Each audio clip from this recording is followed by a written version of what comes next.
Dun, dun, dun, dun, dun, dun, dun, dun, dun, dun. Yo, what's up, everybody? What's up, everybody? So I heard Terrence Crawford is gonna move up to 154. For what? He should go back down to 140. Go down to 140 and fight the other guy from Newark, Shakur. But why do guys always move up? Why they don't ever go down? They always move up. That's because they want to eat. They want to see the worst thing that can happen to a fighter is once he make weight, he start eating his mother's cooking again. He start eating his mother's food. He don't eat the food that they eat that they serve in the camp. He want to eat home cooked meals. That was who else is that? That's what you call a fight. That's what you call a problem right now. The Mexican dude. The Mexican dude at 160. That's his problem. He always eating home cooked Mexican meals. Because your mother always think you're too skinny, and she wants to feed you and put some weight on you, which you don't need in boxing. What's the guy named? The Mexican guy, the redhead Mexican guy. I can't think of his name. But that's what your mother do. He always eating Mexican home cooked meals. Miguel Cotto always eating Puerto Rican home cooked meals. Who else? Melchizedek, he ate everything. But you can't be eating that food with the cheese and the salt, especially the cheese. The cheese is the worst thing a fighter can eat. Cheese and sauces and all of that. That keeps weight on you. I can't think of the guy's name, but y'all know. I remember his name when I upload the video. I'll have his name. But that's the worst thing fighters can do is start eating the home cooked meals. And him, I seen him. He had food and drinks, drinking that sweet ass soda. That's the worst thing a fighter can do is once the fighter make weight, he go home. As soon as you go home, your mother gonna tell you too skinny. You too skinny, baby. Eat something. I'm trying to feed you. That's what's wrong with Crawford. His mother's still around. His mother's still around, and he want to go up to 154. Name some good 154 boxers. You can't name too many of them. Only one I know is Julian Jackson. Julian Jackson at 154. That's one guy I can think. And Terry Norris. 154 is a weight class where boxers get lost. They get lost because then nobody to fight. It's Terry Norris, Julian Jackson. Those are the only 154 fighters I can think of that was really good.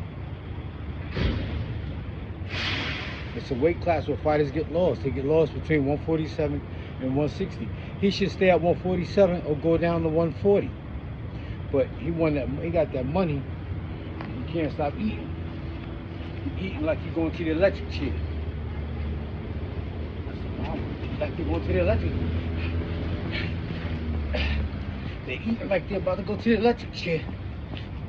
They can't stop eating.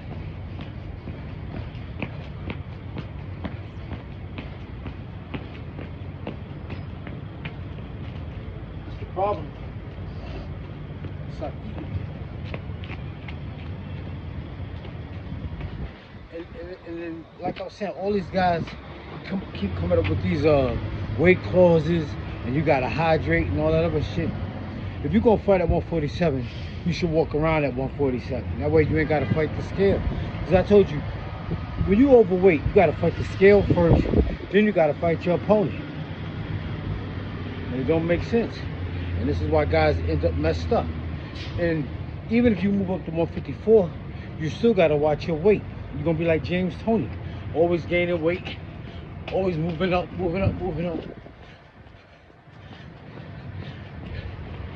If you fight at 154, you still gotta watch your weight. If you fight at 160, you still gotta watch your weight.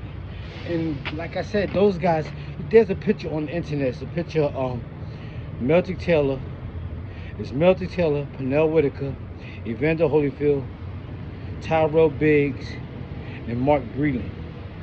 Look how big Mark Breland at 147 amateur looks to Pernell Whitaker and Melty Taylor. Look how big Mark Breland looks at him. Now imagine you a small guy moving up to fight a bigger guy. Your punch is not going to have the same effect on that bigger guy. So why do guys keep thinking that they're going to walk around And one, they're gonna walk around heavy and then lose weight at the last minute, make the weight, and then go right back up again. That makes no sense. That's like a yo-yo. If you're gonna fight at 147, you should be at 147. That way you don't have to fight the scale. But these guys think if they're gonna fight at 147, they're gonna walk around at 156. Then when it's time, when they get close to fight, they're gonna lose weight and then go back up because they're gonna be naturally bigger. That don't make sense. It don't make no sense, man.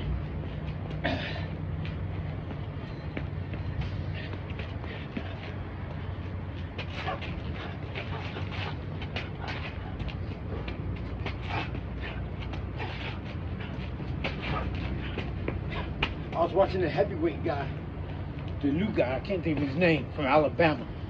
He throwing hooks like this.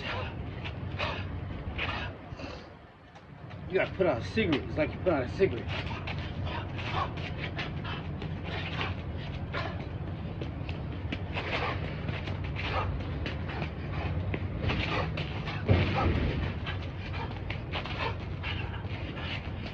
Not like this. Like this. Turn your whole body.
Like I'm saying,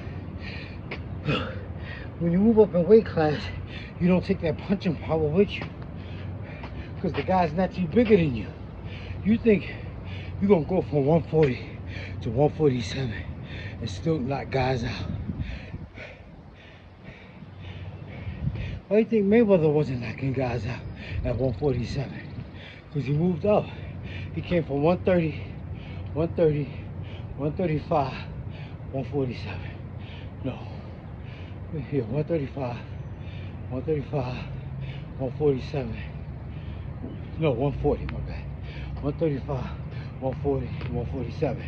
And he fought Alvarez. That's the Mexican I was thinking about. He fought Alvarez at 154, I think it was, at a catch weight. Look when Sugar Ray Leonard moved up to fight Marvin Hagler. Look what Tommy Hearns moved up to fight Marvin Hagler. Look what happened when Roberto Duran moved up to fight Tommy Hearns. Because Roberto Duran turned pro at 130, if I'm not mistaken. He went from 130, 135, 140, 147, and then he went up to 160. And his punches had no bearings on Marvin Hagler. And they got knocked out by Tommy Hearns. When boxers move up in weight class, they don't take their punching power with them. Their punching power doesn't affect the bigger guys like it did when they fought a guy at their weight class. So you walking around 5 pounds overweight is not going to help you. That shit ain't going to help you. You guys think you walking around 5 and 10. Who did James Toney knock out? When he started getting all that, he stopped giving to Holyfield. Or old Holyfield. Don Turner stopped that fight. Who's this one?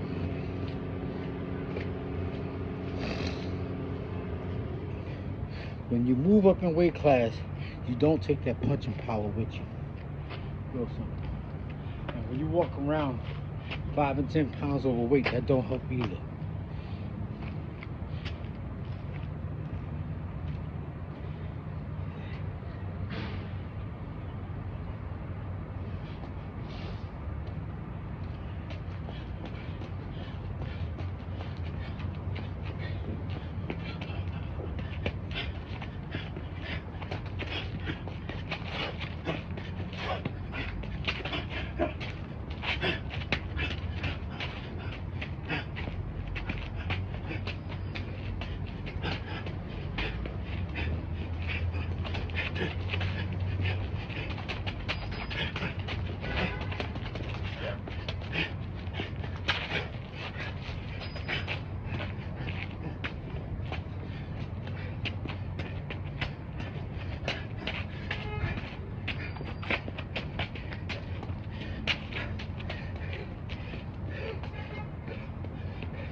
Take it easy.